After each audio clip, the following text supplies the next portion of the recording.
the fact of the matter is that Jaden Ivey isn't even on those players' league. Like, right or wrong, and again, I'm not saying I'll let y'all have the conversation on right or wrong, but right or wrong, there's a certain level of forgiveness based on how good you are. Now, should it be that way? Should everybody be held to the same standard? That's a fair statement to make. Absolutely, right? I'm not coming at anybody who asked that question, but to act like you don't know that the role that you have within your company, and at that point, like, you're talking about players that are stars, right? There's a little bit more forgiveness. Like, yes, they still would have been punished, but there's a little bit more forgiveness and not waived. The fact of the matter is Jaden Ivey was a net negative asset at this point. An asset that, I still will say this, like, Jaden Ivey can get out the mental part of like the knee thing. He has all the tools to play basketball. Now, Jaden Ivey, since being waived, has gone back on the social media. He's talked about Steph Curry not being an actual Christian, him and LeBron, little comments made there. But he did say this in the fact that he was like, I was in the gym rehabbing today. And he said, hey, listen, ask my teammates, ask the coaches if they felt I was being a bad teammate.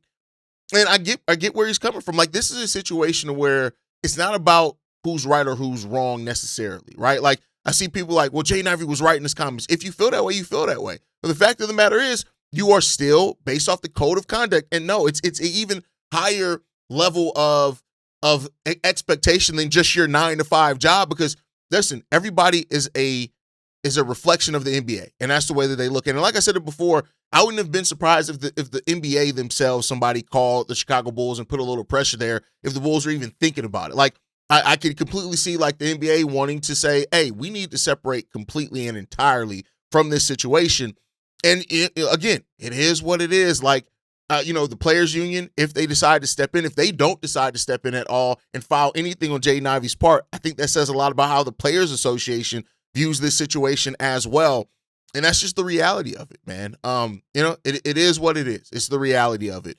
But, people asking what this reflects on AK, I say this, it's a shit show in Chicago regardless. So the reflection on AK is, guess what? It's shitty. It's always been shitty with AK. Everything with AK is inherently shitty, right? So, yeah, the view on this and the spin on this is shitty because AK is a shitty GM who's done shitty jobs so far for a shitty-ass team, a shitty-ass franchise, and shitty-ass ownership. So guess what? We knee-deep in the shit is basically what we're saying. We're knee-deep in the shit, right? So that's just the reality of it. Now, Billy Donovan has made comments in regards to it. He said this. I think in this day and age, you have to be conscientious of all these guys maybe going through things. I'm not passing judgment on what Jaden is or is not going through.